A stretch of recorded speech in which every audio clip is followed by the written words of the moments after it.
All right. Are we ready to go? Jeez, Let's Kuyabani. oh yeah. All right. Okay, Um, let's go. Let's go. I'm going to assume that we're already live.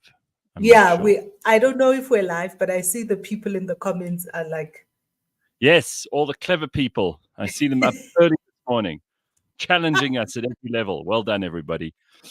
Okay, so here we are for a Burning Platform live edition. I'm sorry that we're a little bit late. Phumi and I were sitting and we couldn't see each other on the link because we were waiting for Jack to connect us, but we're all on now and ready to take you through what I think is going to be a fascinating morning. We're going to be joined in a short while by none other than Moeletsi I Mbeki.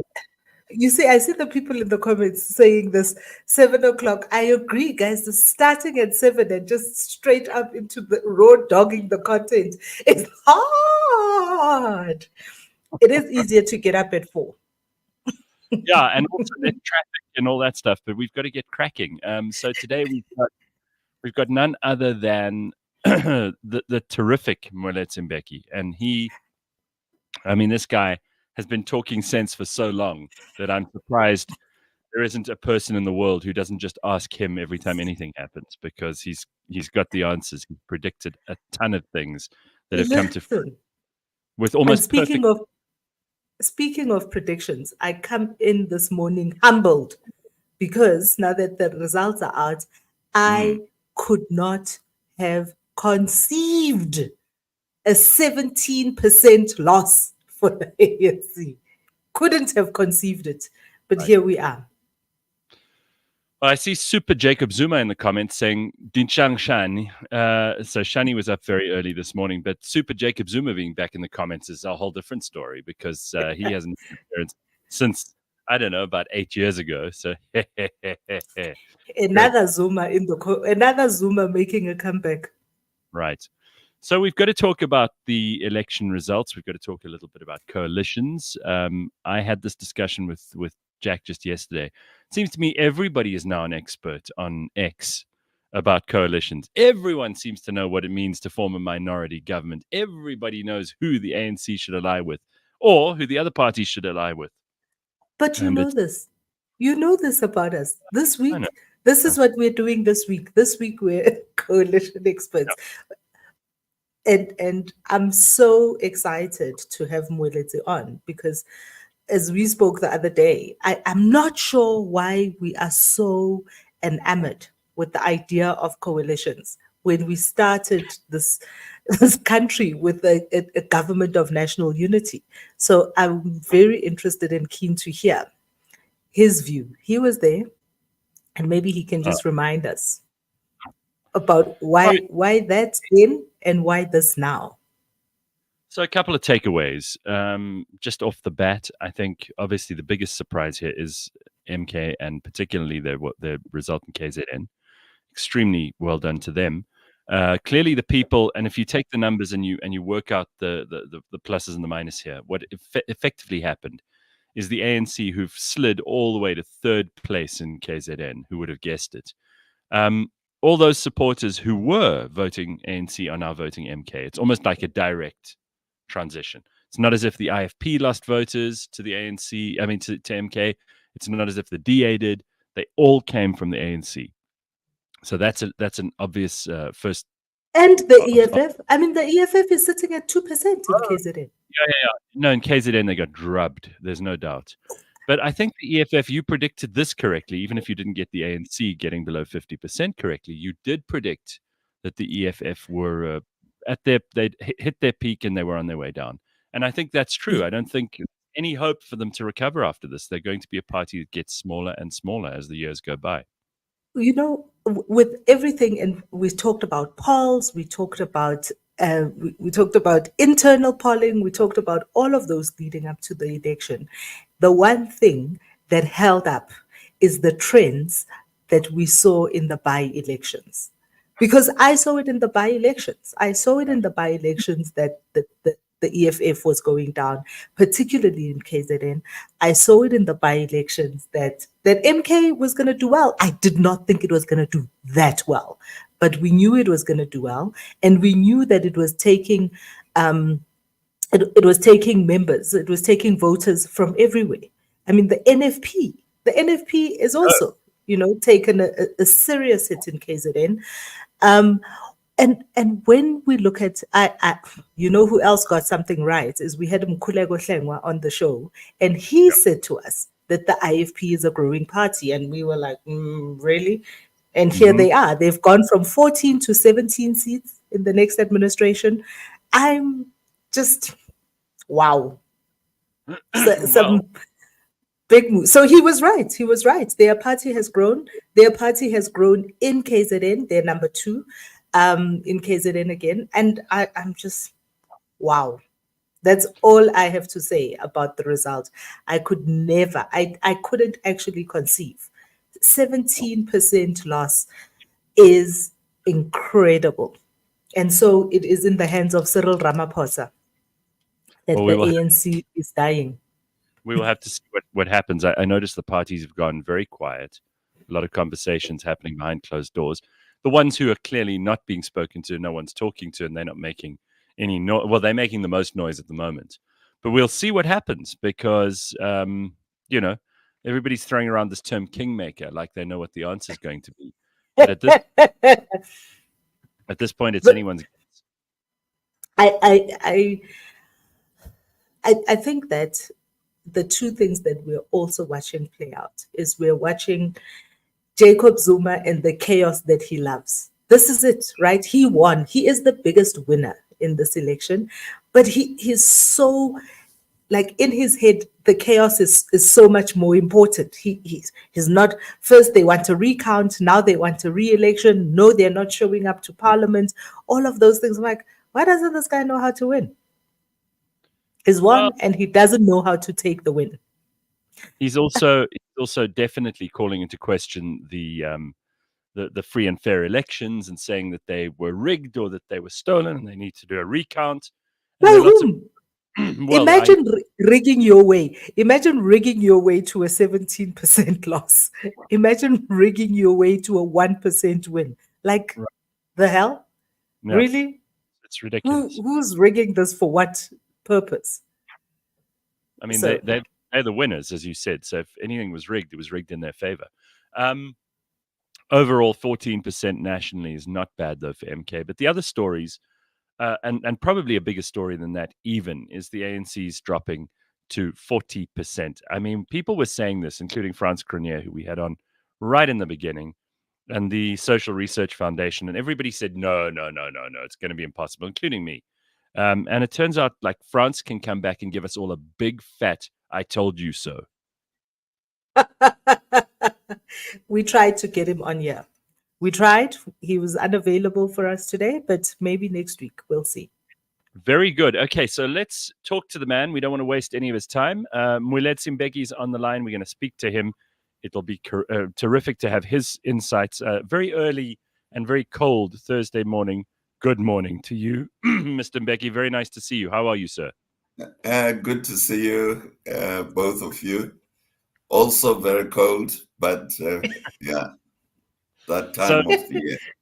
So you also get to be one of those people because you've been telling us for 10 years, maybe, that the ANC's heading towards a hiding, and it didn't make you very popular within certain circles.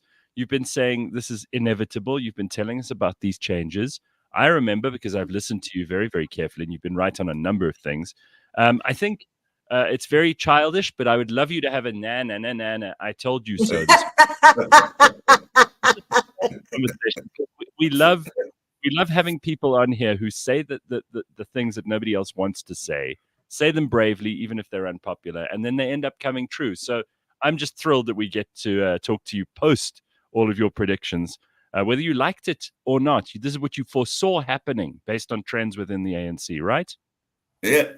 Well, I was hammered by Gwede Mantashe a few years ago when I said that the ANC is not the future of South Africa. I was speaking at a Cape press conference. I think it was in 2011. And Gwede Mantashe, those days, he was Secretary General of the ANC. And I had pointed out that South Africa has many of the symptoms that led to the Arab Spring in North Africa, and that this is coming to South Africa.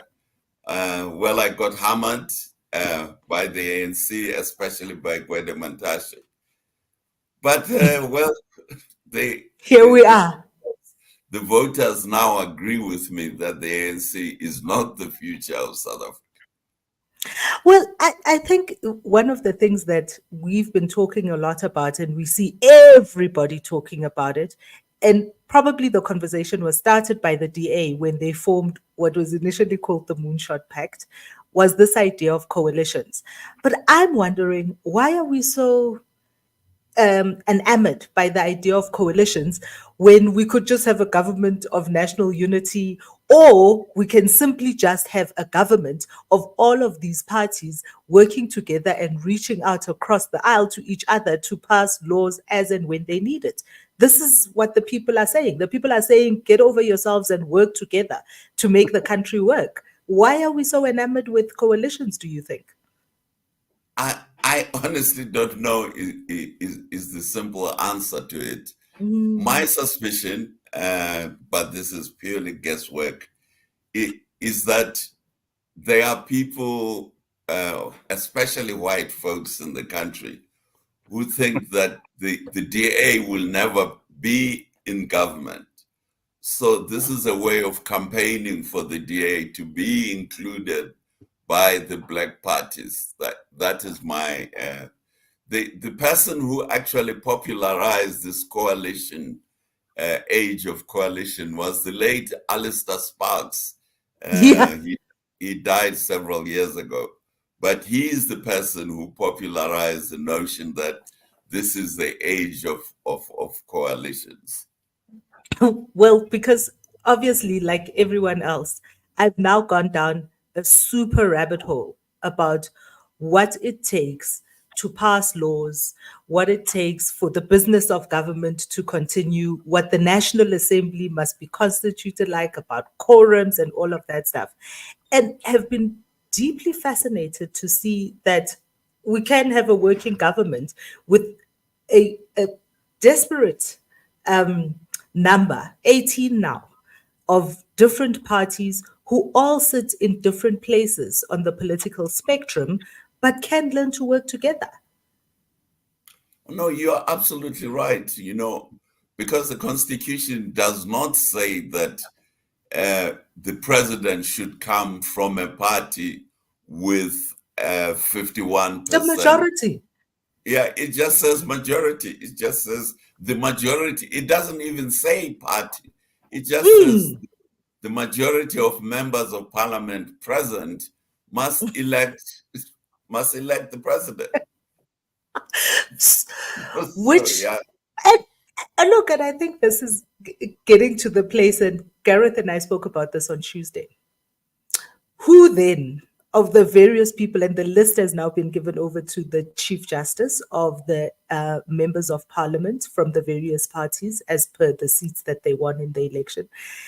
Do we, though, have the kind of leaders in any of these parties that is charismatic enough, that is grown up enough, that could hold together a government of all of these different parties and drive an agenda for the country? Do we have that person? I think we have lots of people in those parties, the little parties, the bigger parties. We have people who can come together and elect a president. Obviously, candidate number one would be the present president, Mr. Ramaphosa. And then after that, I think they have to negotiate every step of the way, whatever action the government wants to take. So the president or the executive has to take. So I think all it does, a formula like that, will mean that for a change, our ministers will have to get off their seats and start being active and start working. That's all it requires. so that whenever they have a law to pass, they go around and see other members of parliament, lobby them, and get them to agree, and then the law gets passed. So there's no need for this hysteria about coalition. There's absolutely no need for it. You know what it reminds me of? It's like when kids have, like little girls have dolls, and then they try to put the dolls into marriages, and then this doll doesn't want to be with that one, and it's almost like kids playing with their toys. No, I mean, this is the kind of the puerile stuff that I'm seeing on social media at the moment, where you've got a whole lot of people who are experts for 2 weeks, and they are now they're actually just fantasizing. That's what they're really doing, is they're fantasizing about what kind of a government they would like, or if they're a depressed sort of person, a negative sort of person, what the worst possible outcome could be. Phumi and I did a show the other day, and the first thing she said, which I thought was so good, is she said, "Look, we're still here. Do you remember, Moeletsi and Phumi, how many people were going on about, oh, the ANC will never relinquish power peacefully. South Africa is going to go down the tubes. Whatever happens in this election, if it doesn't go this one tiny route, then all the other routes are chaos and destruction." And clearly that's not the case. The only chaos and destruction that we have seen this week is that horrible tornado in KZN. But the politicians, for the most part, have been reasonably well behaved. And I've got to say, the ANC has been extremely well behaved and quite gracious in and magnanimous in their defeat, because it is nothing short of a defeat. Oh yeah, you say I think there is a section of our compatriots who love worst case scenarios. So they revel in a worst case scenario about the country, and they predict this worst case scenario, and they paint all sorts of circumstances that will lead to this worst case scenario, and I guess we just have to learn to live with those people. And the social media, of course, has multiplied the platform from which the pessimists love to revel in. And so that's just the way it is. There's nothing much we can do. The rest of us who think that the country is not on the edge of a catastrophe, there's nothing we can do with it. I must say the DA is fueling this mindset with this notion of doomsday scenario. If the ANC and the EFF work together, the ANC, the EFF wants to nationalize the banks. The ANC has a program called the Freedom Charter, which was adopted in 1955. That program, and the ANC hasn't repudiated it. It also says it must nationalize the banks. So, but the ANC hasn't done it. It's been in power 30 years. So why does the DA go around whipping this hysteria in the country that there is a doomsday scenario that the EFF will bring about? I mean, it's also funny to see that those same people who are terrified the EFF will nationalize the banks, they seem to be okay with saying, oh, the EFF couldn't even build the school they promised to build 8 years ago, but they suddenly believe that they'll nationalize the banks. Like that's going to happen. You know what's worrying though about fueling an idea that a MK, EFF, whatever, working together from the DA's perspective means or spells doomsday, because the corollary of that is that they are saying, without our supervision, a 21% party, these other ones cannot be left alone to govern. And that is negating the will of the people. That is actually negating the will of the people. The people have spoken in terms of their ballots for what it is. And for them to then say, oh, any kind of coalition that doesn't have us in it is going to be doomsday for this country, is negating the will of the people. And I think that's one of the reasons why the DA fails to reach out to a bigger audience of voters, because they have and when Gates and McKenzie said they were arrogant, everyone was like, became arrogant. But that's what they're saying. That's the idea they are communicating to the rest of us. And so people look at them with the side eye, you know? No, absolutely, you're right. I remember just when the election was announced, the DA wrote a letter to the American Secretary of State saying, "Come and help us supervise the election in South Africa." and they wrote, I don't know who else, the Prime Minister of England. In the meantime, the English threw out their Prime Minister. They're throwing out their Prime Minister. Anyway, the DA writes to all these Western people saying, "Oh, there's going to be catastrophe in South Africa. Come and supervise the elections." Anyway, the election was held with the IEC. There's been no catastrophe. The ANC was defeated. It accepted defeat. It's looking for a formula to form a government that's agreed to by the country and the other party. No catastrophe that the Absolutely. DA has been predicted. So I hope some advisor to the DA can go and try and calm them down and point out that the heavens are not about to fall on South Africa. Well, is it true, Phumi, that and Moeletsi, that before this, not so many years ago, the ANC was close to 66. They were even more than 66%. No, they were at 69. And things didn't fall apart, you know. So you put MK, EFF, and ANC together, you still don't reach the kind of number that the ANC had on its own once, and the country didn't fall apart. So we've got to get past this. The other thing that keeps coming up on social media, and I promise you, we don't use that as a barometer of what really happens in the world. I see lots in the comments about the same thing, but people also saying, you know, almost appealing to a higher power. Well, international business and foreign investors. There's this bizarre conversation happening where you've got people who are disconnected from reality on both ends. You've got people who believe that we're being bullied and dictated to by the markets, and they're the same people who say the markets are skittish and that the markets are in limbo all the time, which, you know, these are cognitively dissonant things. They can't both be true. Either the markets are strong and powerful and tell countries what to do, or they're always terrified and shivering in the corner waiting to see if there's stability or not. Both can't be true at the same time.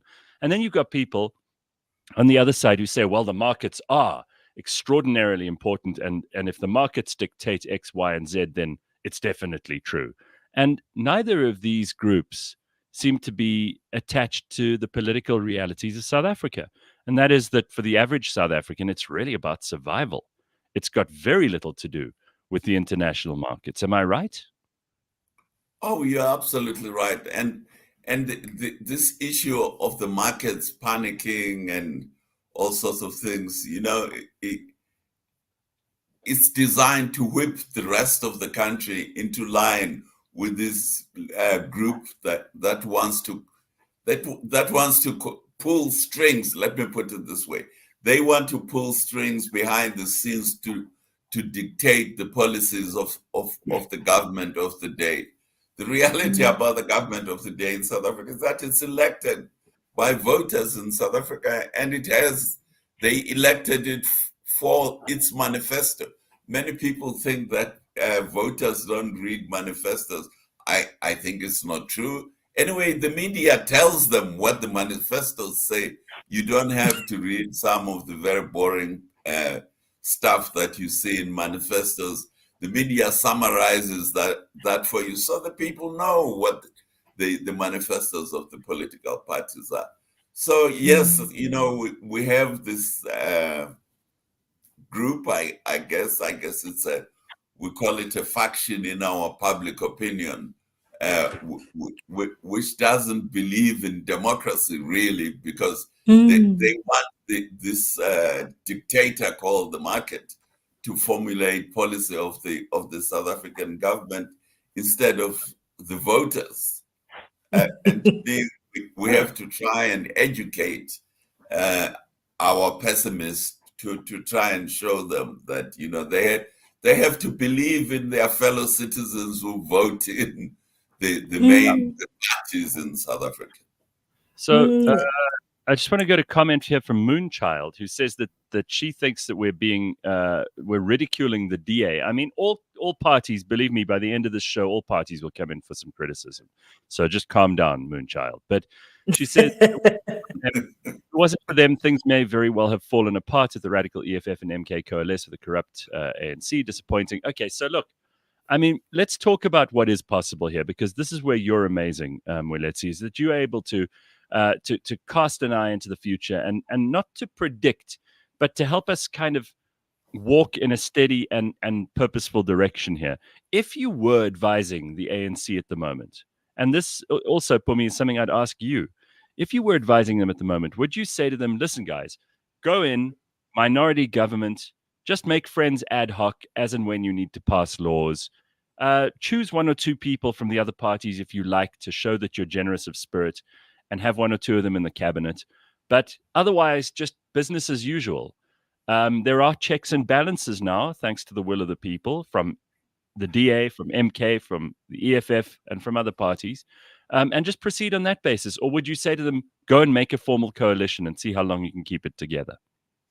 No, I would go with the former. I would go, go and see, talk to the other parties, get agreement about who you are going to put up as president.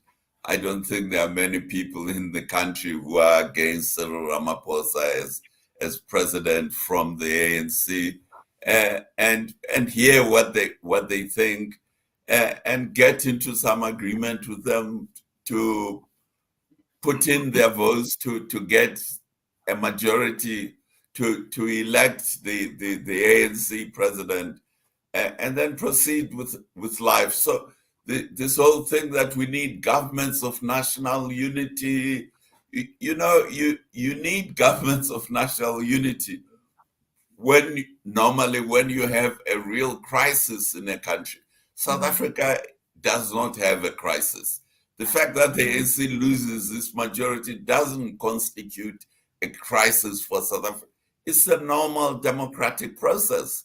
And under our constitution, it should go around, talk to other parties, and get them to agree to elect a president, and if they have another candidate, fine. Those who don't agree to participate, let Cyril Ramaphosa, let somebody else stand against him, and then. But that's how democracy works. I was, so after the shock of the way that the results came out, and particularly how much Jacob Zuma was able to convince people to come over to his side, what I thought about was, we are now at a place where our democracy is maturing. A country like South Africa that has so many different stakeholders, as it were. We have so many different types of people who feel and believe in completely different things, and different parts of various policies appeal to them. This is where we are. We are now at a place where our government can also mature, hopefully, where our government can get to a place where every single one, and you put it so well, Mr. Mbeki, to say that they must get off their backsides and do some work. I'd like to see Phumi Majodina walking from party to party to whip votes, to get them to sign off whatever policies that they believe in. I would love to see more EFF people sitting in being there in parliament when things are being debated, and not just causing chaos, but actually putting forward real reasons for why they believe these policies are wrong or right, and then getting people to vote with them. That's where we are supposed to be going. That's where I'd like to see us going next. Yeah. Well, from your mouth to God's ears, Phumi, that's all I can say. And I think one of the things that, just talking about policy and markets and who's controlling what, the puppet masters, as it were, and because we do have a political and economic analyst, I would very much love to hear your view, Mr. Mbeki, on how we fund political parties in this country, because one of the big conversations that kind of was outsized really going into the elections is who is paying for whose campaign and why. So some of those things I think are also an important part that we need to kind of ventilate. Well, one of the things that surprised me was when the ANC passed a law saying it must reveal who is funding it. So I thought, are these guys sleeping or what? Why do They're not they want to thinking. reveal who is funding them? Well, I still haven't got an answer to that question. But I think what that showed us is that we actually don't have serious, at least on the ANC side, we don't have serious members of parliament. Because how do you pass a law that shoots yourself on the foot? Irrespective of the morality of who funds who, the point, why shoot yourself on the foot? And then you start to look for loopholes in the same law that you yourself passed. So that's why I was saying that, these members of parliament of the ANC, they've all been sitting on their backsides doing nothing. They were probably fast asleep when somebody slipped through this law, which they then signed. Their president signs into law. It is so bizarre. It is so bizarre. The question of who funds political parties, I don't know if there is a magic wand to it. The reality is that we have a class of wealthy, very wealthy people in South Africa. We have another class of very poor people in South Africa. What that means is that the very poor, they may be members of political parties, but they can't afford to put up the money to fund those parties. So the very wealthy have to fund the political parties. You can dress this formula with whichever way you like, but that's the reality of our situation. And do you think, okay, Gareth, you go. No, I don't think that the people who are saying that the markets would like to see a more friendly, less left-wing kind of bias in our parliament, particularly if there were a coalition. I don't think those people are necessarily wrong. And certainly, I think for international investors to be able to come into South Africa, for businesses to be started, for currency to be unlocked in places where it's been stagnant for a long time, it would be useful to have a government that was moving at least forward in a direction that was free market oriented. I think that's true. I don't think those markets are dictating to us like a lot of conspiracy theorists online are saying. But I do think that that is a way to prosperity. And without economic growth, we are in a very, very ugly situation. Doesn't matter who's in charge. I mean, you'd agree with that, right? You said instead of us debating what the correct policies are, we then go and look for this so-called market and say it is saying to us what people should come up and say these are the correct policies that the country needs. I have been saying to the ANC government, I'm against Black economic empowerment. These are the reasons why I'm against it. This is the damage that it is doing to the economy. I don't go and look for the market to come and buttress my argument. Of course, the ANC doesn't listen to me, but it doesn't stop me from saying so. So we as South Africans have to focus on our own discussions and stop thinking that there's some higher power, whether it's the United States or the United Kingdom or the European Union or China or Russia, who is going to solve our problem.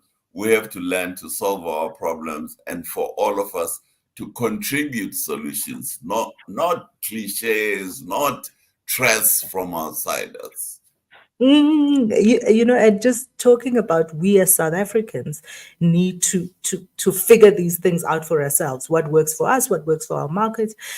One of the conversations that the first time I saw it was with Dr. Padilla Hotla saying we should postpone the elections and we need to have a debate or a dialogue as South Africans.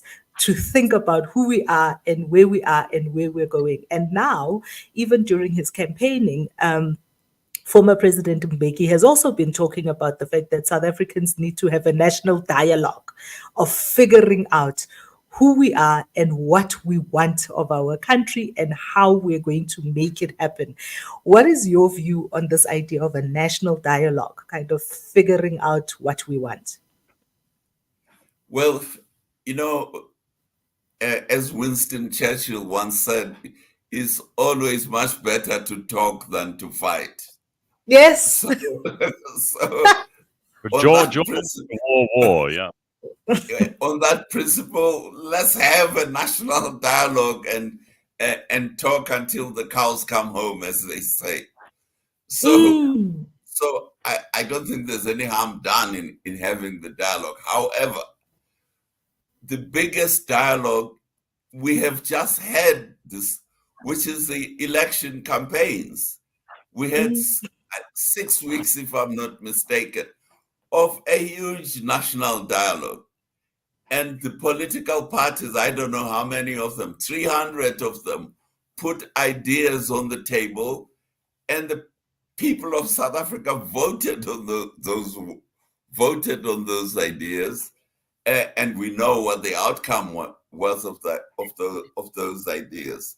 So I don't know if we want to carry on. Of course, if we want to carry on talking, there's no harm in carrying on talking.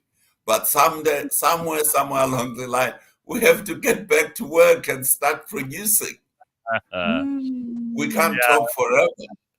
This is one of my deepest disappointments. One of my deepest disappointments going into the election and now as there's all of this wrangling, as it were, for power and seats, is we're not having conversations about the biggest problem we face in this country, which is unemployment.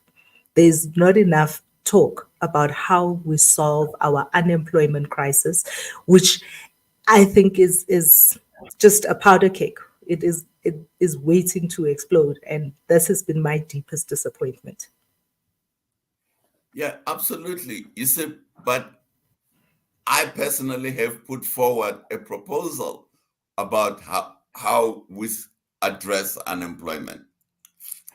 The proposal I put on the public platforms is that we have to reduce the huge amount of money we spend on this public service and on the politicians. You know, Yes. when a member of parliament walks into the door of parliament and sits down and fall asleep, they earn 1.2 million rands. Just walking into that door. They say nothing, they don't vote, they're just sitting there. They are paid 1.2 million rands. Now, why? But what is the consequence of doing that? Is that we are taking money from our businesses, and instead of investing that money, we're giving it to this guy who's sitting in parliament and falling asleep. If we gave him half the money and then invested the money in creating jobs, in repairing the railways so that our exports and imports can move efficiently, then we will be addressing the unemployment problem. So if you look at there's been studies about our public sector salaries. Is the highest paid in the world, the public sector of South Africa. As a percentage of gross domestic product, our public sector, according to this study, is about 14% of GDP. Countries that are like South Africa are only 5% of GDP goes to the salaries of the public sector. Countries like Chile in South America, Indonesia and Asia, it's only 5 or 6%. Us, it's 14% of GDP. Now, look at it this way. If we cut the salary to 5% of GDP, so we'll have nearly 10% of our GDP going to investment to repair the railways, to sort out the potholes, to create jobs. I'm so pleased that that is in your proposal, and I'm pleased that there is at least somebody in South Africa who's looking at that side of the balance sheet, because our costs are just going up and up and up, and civil servants get automatic increases because, of course, the government's in bed with COSATU up to now. That's all going to have to change, because it's not going to be so easy for them to just strong arm their desires into future labor relations situations within the bureaucracy. But the other side of the balance sheet is economic growth. And Phumi went there, even if she didn't agree with me earlier in the show about this. Eventually, we got there because unemployment is undoubtedly something I think everybody in this country agrees is the biggest problem. But we have to grow the cake as well. It's not just how we spend what we've already got. We have to grow that cake. And we can take lessons from other countries all over the world that have done the right thing. I mean, you see it happening now in Argentina, where they've reversed years and years of economic decline and state control of the economy. And we've got to start freeing up ours. And if we do that and we grow our economy and we allow cash to flow in and out, I think it'll be much easier for businesses to operate. We relax some of the laws, which have made it very difficult. There's so much red tape. Phumi, you know, you're a small business owner like me. If we relax some of that red tape, we will free up a whole lot more money, which will then come into the fiscus, and that will give us more to spend on things like the railways, helping people with housing, electricity that we haven't been able to provide over the last few years consistently. All of that will improve, surely. So economic growth should be at the top of our agenda, because downstream from economic growth, you solve the unemployment problem. Yes, and you know, the government, the present one anyway, instead of doing all the things that we are discussing, they are saying, "Oh no, instead of getting the poor people to be employed, repairing the railways, building new schools, repairing existing schools, building new factories, they are saying, no, let's just give them social welfare." That is the mentality of the South African government. And now they're saying that they're going to give welfare for everybody, the so-called basic income grant. So even Johan Rupert will be getting 4,000 rands a month from the government in order for him to have basic income. You know, this is a joke.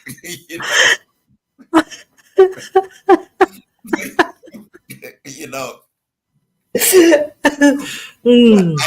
Isn't that what a basic income grant does? You know, every person gets a piece, something from the state. So billionaires like Cyril Ramaphosa, Patrice Motsepe, Johan Rupert, you know, they will be getting this basic income grant to add to their billions. You know, what a joke. If you look at people who have their own personal finances in order and people who don't have debt, they don't worry so much when the interest rates go up, because they don't owe people money. And there are a few people in this country who are in that position, not all of them rich, but some of them very conscientious. You know, I know poor people who manage their finances way better than rich people who I know who owe more of what they have to the bank than anything else. And I think we're a country that has chalked up, despite having a surplus not so many years ago, when Trevor Manuel was our Minister of Finance and your brother was president, we had a very much more robust economy with a lot of money in the till. And now, of course, we're borrowing and borrowing because, as you quite rightly point out, Mr. Mbeki, that the social welfare grants and now the promise of a basic income grant and all of this free stuff that the government will dispense with and give to us for nothing is unsustainable. We just don't have the means to keep it going. And as it is at this point, you could argue that the very people who say a minimum wage is necessary are happy to give people the pittance that is 350 Rand a month and expect them to live on it. And they don't realize that they are speaking with a forked tongue. Well, you know, I worked for COSATU for nearly 3 years in the early 90s. COSATU was opposed to a basic minimum, to a minimum, a legislated minimum wage. And one day I was reading a newspaper and suddenly I see COSATU saying, "Oh no, we must have a minimum wage. So I asked myself, what happened between when I was in COSATU and they were against the minimum wage being fixed by the government, and they had good arguments for it. The argument they had against a government fixed minimum wage was that it undermines the unions to be able to negotiate with the employers, and that it will weaken the trade unions. Now, the trade unions have weakened themselves by hanging on to the tailcoats of the ANC. Now they want a minimum wage. But it's their own fault. You know, such a funny. I saw such a funny thing yesterday. I saw someone saying the ANC should just ignore COSATU because no one voted for COSATU, which is right. And of course, they've ruined their own reputation by just going along with the ANC and the SACP when they were a thing. But the other funny comment I saw is Dalimpofu was busy mouthing off about economic policy. And someone came in and said, and I just thought it was such an ironic way to look at it. They said, "Oh, why don't you shut up? 91% of South Africa doesn't care what you have to say." This is true. He has lots to say. What would you think is going through the mind of the state president at the moment? What do you think he is considering as his options? Because you mentioned earlier that there's no one really in the ANC who will get rid of him now because most of the factions are outside of the tent as opposed to being in the ANC. At this point, people who don't like the ANC are very firmly in MK or EFF, you would think. There's still obviously some disquiet corners of the ANC. But if you were him at the moment, you almost have, you do have a 40% mandate from the people of South Africa. And in the ANC, for the first time in a long time, you've got a little tidier of a house to deal with. What would you do if you were him? How do you assert yourself now? Not that he's ever done this before, but if let's say there's a new Cyril Ramaphosa that emerges like a butterfly from the cocoon, and improved. What would you imagine? What are the? I can't wait. What are the options? What are the options he has here? Well, as you point out, the Cyril is in a strong position where in real terms, most of the detractors inside the ANC have left. They left with Julius Malema. They left with Jacob Zuma. So he has no opposition inside. The alliance partners like COSATU and the Communist Party really are very weak. They are just lobbyists inside the ANC. They are not even factions. They're just lobby groups inside the ANC. So he doesn't have to pay attention to them.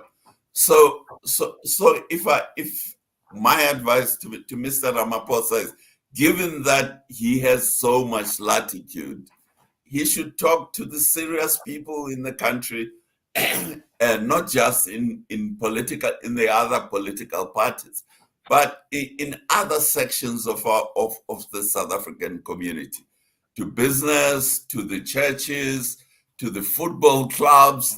These are very influential people.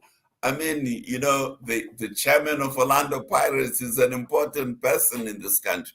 I was going to say the chairman of Sundowns, but I changed my mind about that. He's already related to that one.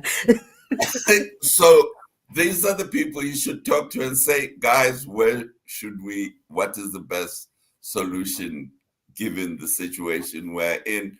And I'm sure they will help him come up with a workable solution. We have lots and lots of talented South Africans out there who are very patriotic and who are willing to make the country work, and are very constructive in their mindset instead of being doomsayers, and they will help him to come up with a solution. So and voting the advantage of that is that he doesn't have to decide himself, which he doesn't like doing. So. He doesn't like doing that anyway. No, you could see the relief on his face on Sunday night when he was at the IEC. That he's not totally responsible anymore. Like now he's going to have to He's going to have to defer to others, which is his natural way. I mean, that's how he was when he was in the trade unions. That's how he was during CODESA.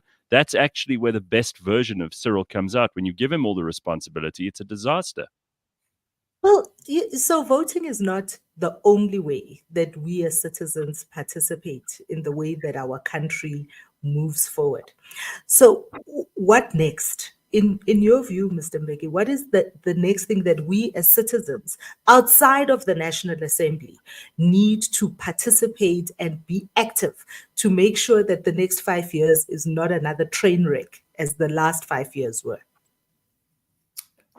Well, we have to do what we do best, which is to be activists, either activists in business, but we have to start speaking out. You say, one of my criticism of the business community in South Africa, and Cliff Central is part of the business community, is that the business community is not outspoken. It's not out there as saying what needs to be said and contributing constructive ideas. Instead, it waits for a crisis to happen, like the railways collapsing. Then it runs to the government and say, "Here's the money. We'll fix the railways." But the railways are collapsing not because of lack of money, but because of poor management, which they should have pointed out at the beginning of the problem, not just running with bags of money and say, "We have bags of money and throw money at the problem." So I think one of our the biggest culprit in this country is our business community, which is not very proactive politically. In America, where you have huge lobby groups which are on the government's case all the time, day and night, and they threaten it. And if a senator doesn't do what they want, they lobby against him in his constituency. So that's the other thing we have to do, is we have to insist that constituencies be introduced in this country so that members of parliament, or at least half of members of parliament, are elected on constituencies, because that then gives us leverage, us as citizens, to go to their constituencies to say, "Look, this guy is not doing his or her job. We get him unelected next time there is an election." At the moment, we don't have such leverage over the politicians because of this proportional 100% proportional representation system. So these are all the things that we now have to put our foot down as citizens and make sure they are implemented. For example, this parliament passed the so-called independence. Where are these independents? They spend huge amount of our taxpayers' money debating about amending the electoral law, coming up with this independence. There will be independence. What have you? Where are these independents? I haven't seen any one of them. I think that's such a valid point. And, Phumi and I are hardly shy to criticize business when they don't criticize government. And they should hold government to account, because business operates better when government operates better. And normally that just means leaving business alone. But we have a very craven business community who seem to be desperate to please the ANC more of the time than they are to criticize them. And I think it's valid to bring that up. I mean, Gray here says, "Oh, blaming business." We're not blaming business. What we're saying is that business should play a more active role. Remember, Pumi's question to Mr. Mbeki was, how do we participate more meaningfully as citizens and as organizations? And that's the question that he was answering. The other thing is that I do believe that there are some areas that we don't have to pay attention to noise-wise anymore. I think if this election proved anything, it's that wearing the keffiyeh and making a big noise about Palestine won't help your votes or your bottom line. There are left-wing white people in this country who had big hopes for Rise Mzansi. That all fell to pieces. I think what we've got is pretty much the same population dynamics that we had 10 years ago and that we had 20 years ago. People still vote more or less along those lines. There are just more options. And that indicates that we're maturing as a democracy. So overall, I'm feeling very optimistic. Would you two agree with that? Oh, absolutely. I think it's a good thing the ANC lost its dominance. It's good for South Africa. It's good for democracy. Ironically, it's good for the ANC. Interestingly enough, Kgalema Motlanthe said many years ago that it will be good for the ANC to lose power. Well, I hope he's now drinking champagne wherever he is, because now the ANC will improve itself. Yeah, there was another former president who said that they'll be in power until Jesus comes, and that didn't happen. Yeah, well, no, he thinks he's Jesus, that one. He was one of the devils who sped it to an early grave, you could say. But I don't see the ANC growing going forward. I think no matter what they do now, they are on their way downhill. It's very unlikely they'll be able to arrest this decline. I see the same thing for the EFF. I do see MK possibly, if they can actually do things and if they can grow their base and they can have articulate policies, I do see them growing. The DA has to be congratulated on holding its ground. You know, people said they were going to lose a lot of support in this election. They didn't. It turns out that they actually grew based on 2019 numbers. And those little parties, we've got to keep an eye on them because people like Gayton McKenzie have made an impact. No, absolutely. You know, but the little parties have to. You see, the too much of the little parties has been moralizing against the ANC. Yes. They have to start working on building constituencies. One of the biggest constituency which votes for the ANC, by the way, are the rural population in the former homelands. Now, are these little parties talking to that population?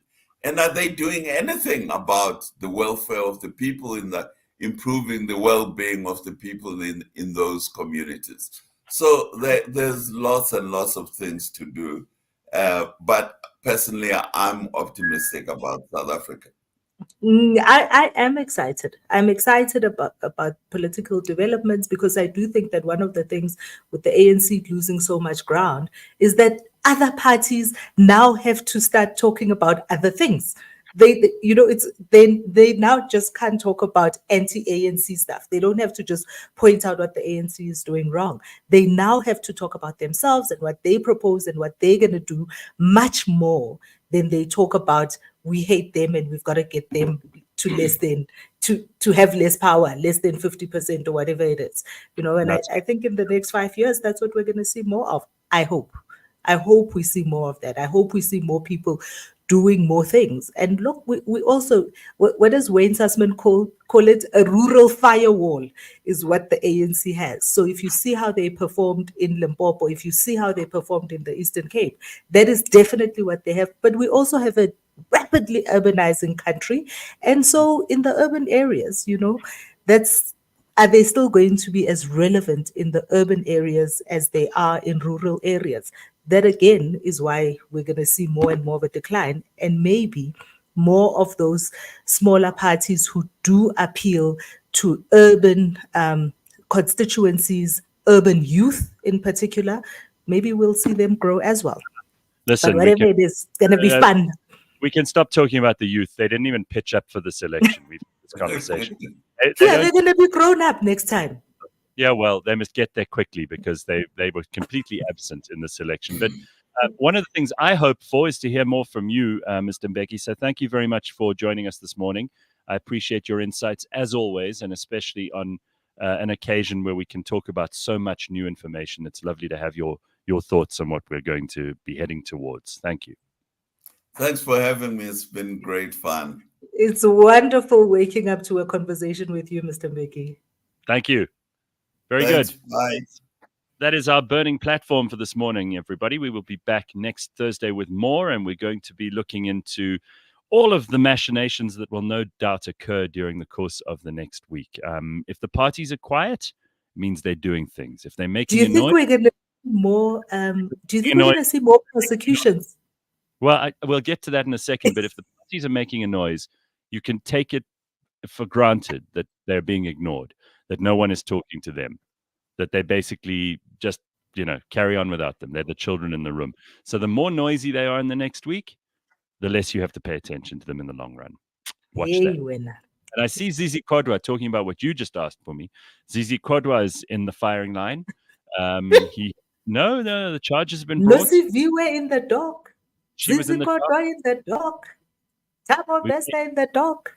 We may get our wish answered, our dream that the NPA will actually do something at some point. It could be happening under our very noses. Orange overalls come loading. Bring it on. All right, that's it.